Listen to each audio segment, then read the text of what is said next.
ఏమైంది? ఇక్కడ దూరావేంటి? ఏంటి పీచు మిఠాయ్? అవి టాబ్లెట్స్ నువ్వు కూడా వేసుకున్నావా? లేదు సూర్య. మరి ఇదేంటి మంచం కింద దూరి కాళ్ళు పట్టుకుంటున్నావు? ఏమైంది శామ్ వదినా? నేను ఇలా చూస్తుంటే కంగారుగా ఉంది. నాకు కన్ఫ్యూజన్ గా ఉంది పద్మ వదినా. ఏంటి శామ్, దేనికి కన్ఫ్యూజను? ఇంట్లో ఇంత జరుగుతుంటే కన్ఫ్యూజన్ గా ఉండక ఎలా ఉంటాను? దానికి నువ్వు మంచం కింద దూరటానికి లింక్ ఏంటమ్మా? నా కన్ఫ్యూజన్ పీక్స్ లో ఉంటే మంచం కింద పడుకోవడం చిన్నప్పటి నుంచి అలవాటు. ఇలా మంచం కింద దూరితే కన్ఫ్యూజన్లు పోతాయా? రిలాక్స్ అవుతాను. అయ్యావా? ఇంకా అవ్వలేదు. ఎందుకు అవుతావు? నీ వింత వింత అలవాట్లతో నేను చచ్చిపోతున్నాను. అదేం సూర్య అలా అంటావు? ముందు బయటికి రామా, నా డ్రెస్ పాడైపోతుంది. నా డ్రెస్ కూడా శామ్ వదినా. అంటే నువ్వేం చెప్పకలేదు. ఇక్కడ నా లైఫ్ పాడైపోతుంటే మీకు మీ డ్రెస్లు ముఖ్యమైపోయాయి కదూ? అలా కాదు, ముందు బయటికి రా చెప్తాను. నేను రాను. సడన్ గా నీకు ఉన్నట్టుండి ఏమవుతుంది శామ్? ఇంతకు ముందే కదా కింద సామాన్య నీకు నాకు పెళ్ళైపోయిందంటే మురిసిపోయావు. ఇప్పుడు ఎందుకు మళ్ళీ కన్ఫ్యూజన్ లోకి వెళ్ళిపోయావు? సామాన్య అన్నది జరగలేదు, అది హాలుసినేషన్ మాత్రమే. ఇప్పుడు జరుగుతోంది నీ పెళ్లి పనులు. ఇది ఎవరి హాలుసినేషన్ కాదు, నిజం. నిజమని తెలిసి ఏం జరుగుతుందో తెలియక కన్ఫ్యూజన్ లోకి వెళ్లకుండా ఎలా అంటాను చెప్పు. ఈ మాత్రం దానికేనా స్పీడ్ డీల్ చేసావు?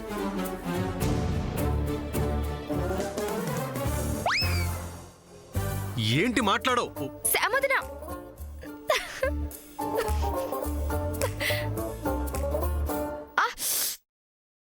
అది యూజ్లెస్ డీల్, వర్కౌట్ అవ్వదు. శామ్, ముందు మనల్ని మనం నమ్ముకోవాలి. అనుకున్నది చెయ్యాలనే సంకల్పంతోటే ప్రతి క్షణం ఉండాలి. ఇలా సెకండ్కి ఒక రకంగా మారకూడదు. ఇలా చేస్తే ఏమి చేయలేం, యూజ్లెస్ గానే లైఫ్లో మిగిలిపోతాం. శామ్, మనం ఇప్పుడు నార్మల్గా నడవట్లేదు. ఆకాశంలో టైట్ రోప్ మీద నడుస్తున్నాం. బ్యాలెన్స్ తప్పితే ఎవ్వరం మిగలం. ఇలాంటి సమయంలో నువ్వు నాకు కోఆపరేట్ చేయకపోతే వన్ స్టెప్ కూడా ముందుకు వేయలేం, జారి కింద పడిపోతాం. అలా జరగటం నీకు ఇష్టం? రత్నమాలగా మనం తీసుకెళ్ళాం పదండి. అమ్మ సామాన్య రా. అయ్యో అక్క, ఏం చేస్తున్నావు? పాచి మొహం కూడా కడిగించకుండా అలాగే తీసుకెళ్లి కూర్చోబెడతావా ఏంటి? చెల్లి, నువ్వు ఇంకేం మాట్లాడుకో, నాకేం వినిపించదు. రత్నమాల గారు మీరు సాయం చేయండి. అక్క, పదమ్మ వెళ్దాం. దా మాట అక్క, నువ్వు ఉండు చెల్లి. అక్క, పాచి మొహం. కర్మ.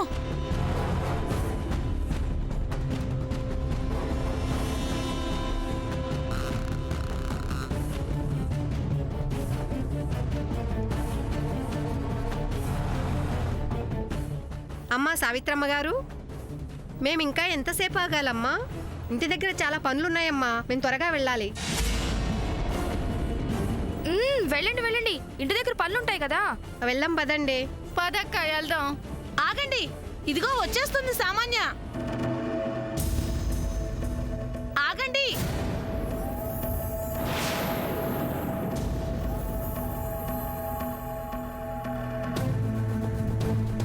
అమ్మ సామాన్య, సామాన్య.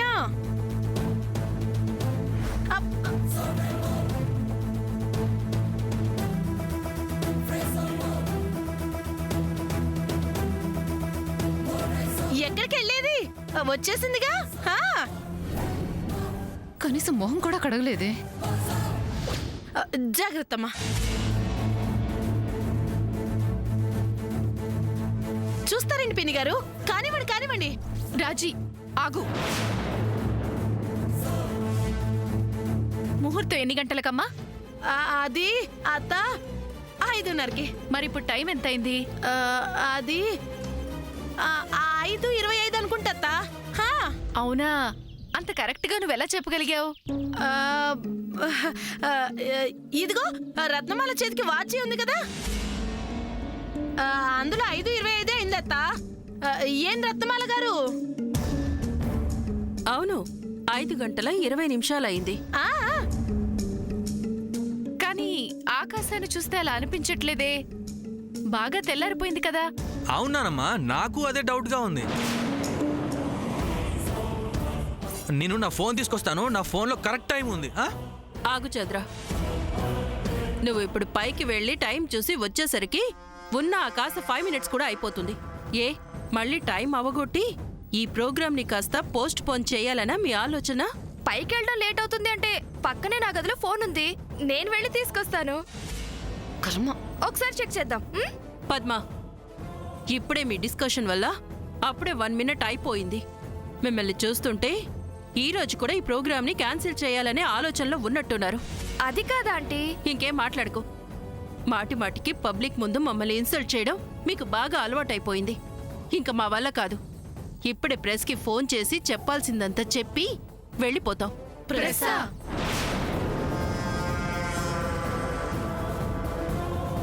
అయ్యన్నీ ఎందుకత్తా? కావాలంటే నీ చేతికి వాచి ఉందిగా, ఒకసారి చూడు.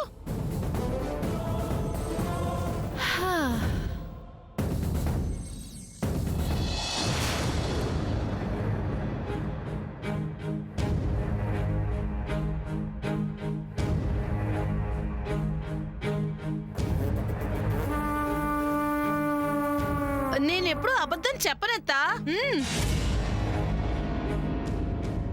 ఇంకా 5 నిమిషాలు ఉందిగా, ఈ 5 నిమిషాల్లో పసుపు దంచేసి ఆ పిల్లకి బొట్టు పెట్టేసి పసుపు రాసేయచ్చు.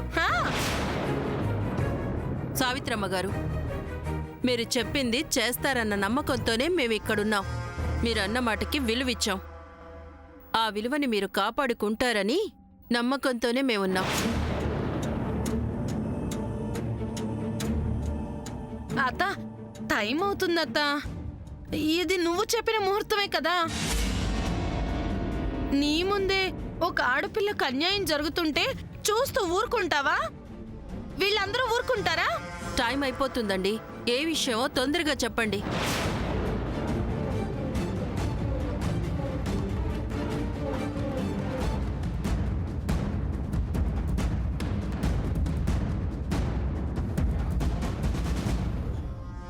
లాభం లేదు. వెంటనే ప్రెస్కి ఫోన్ చేసి విషయం ఇప్పుడే తేల్చేస్తాను. రత్నమాల గారు, ఆగండి.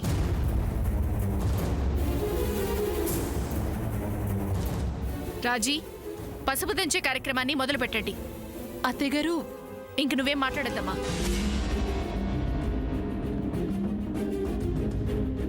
రాజీ, కానివ్వండి. థ్యాంక్ యూ సావిత్రమ్మ గారు. ఇప్పుడు మీ మీద మాకున్న నమ్మకాన్ని నిలబెట్టారు. Thank you so much.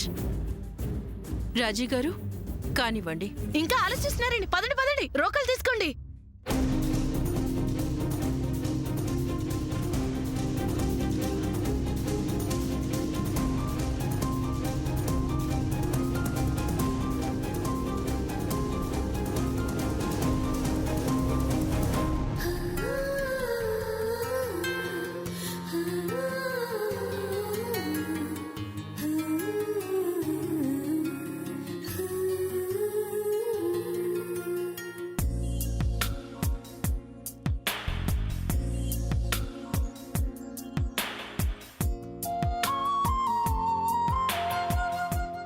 ఏంటి ఇంకా చూస్తూ ఉన్నారు? కానియండి.